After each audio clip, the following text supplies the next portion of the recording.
what practices did I start with?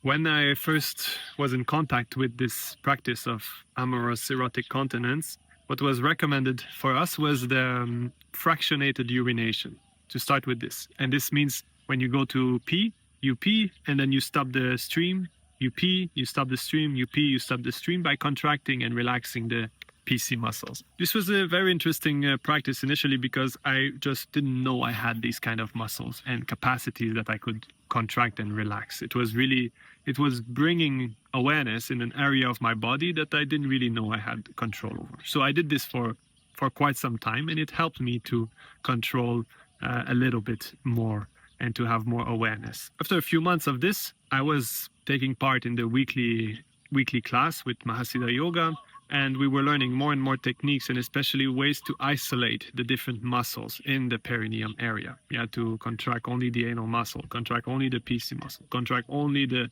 different inner muscles, and to increase the awareness in this area. It was a practice that I would do outside of lovemaking, but that was impacting my capacities to control the energies within the lovemaking. What helped me the most, though, is something that I've started a little bit later. It was more Hatha Yoga practice, especially made in order to take the energies from the area of the genitals, the pelvis area, to move it up in my being. And this is what we call the process of sublimation. And if you are part of our retreats or our weekly classes, we go much deeper into these subjects, but it's basically meaning to take the energies, the creative energies, and to give them an upward direction so that you don't lose them down, but you invest them upward into the heart, into the third eye, and higher and higher in your consciousness.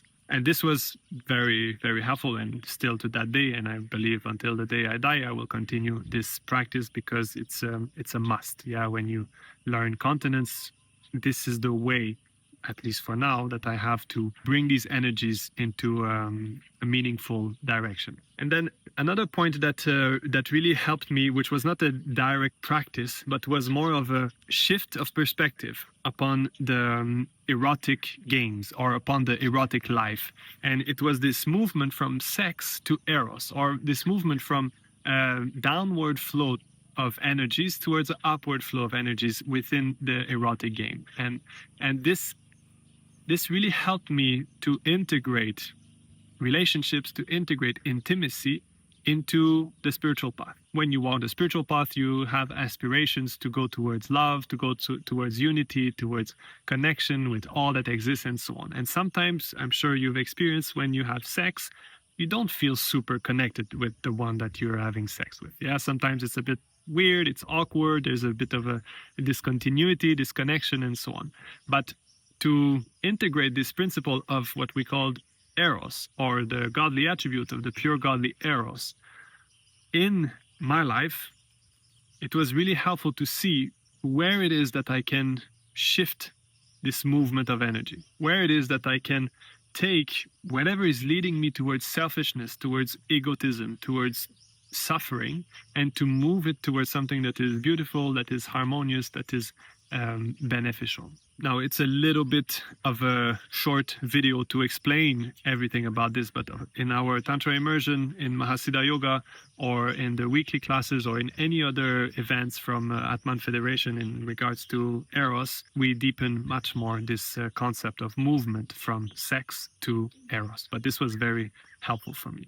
Now, my favorite practices in those 5 years, as I've experienced them, like I said, the Hatha Yoga practice is one of my favorites. Sometimes it's a bit of a challenge to go on the yoga mat and to do the practice, but at least from my experience, it's a necessity to have this 2-3 hours per day of investing myself into an energetic, psychomental practice of doing something with my creative potential. It's not necessarily my favorite, but it's the one that I do the most. My favorite, or at least one of my favorite, is actually to practice lovemaking with continence, which is a practice in itself. Of course, with transfiguration, with consecration, with all the tantric approach upon lovemaking that are needed. This is actually the ground where I learned the most. It's in the midst of the action. It's in the moment. It's where the intensity amplifies, and then it's like, well, now I need to transform. I need to grow. My consciousness needs to expand, and the energy is more and more effervescent.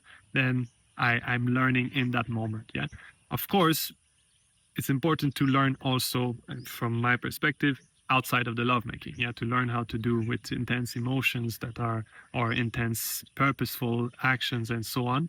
But for me, learning within the amorous games, it is and was and will be very helpful. And the last practice that is definitely in my favorite is the work with the godly attributes. In our spiritual school, there's this concept or this reality of the godly attributes, which are subtle, sublime energies, which have a frequency, a vibration that never changes.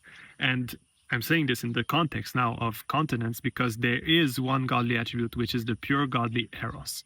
And this, by attuning ourselves, our consciousness, with that energy, we somehow get a glimpse and get a feeling and a state of what it means to be in an erotic state. And for me, and I remember I started to work with that godly attribute quite early, 5 years ago, when I learned about continence and about the godly attributes. And it was very transforming, and especially transforming my way of thinking, and my way of thinking about eroticism, my way of relating to interaction at the erotic level, intimacy, and so on. So working with the pure godly Eros, the godly attribute of the pure godly Eros, is definitely a must, or strong recommendation. Guys, have you ever tried amorous erotic continence? What kind of practices did you try, and what actually worked for you? Please share in the comment below so we can help so we can help each other out.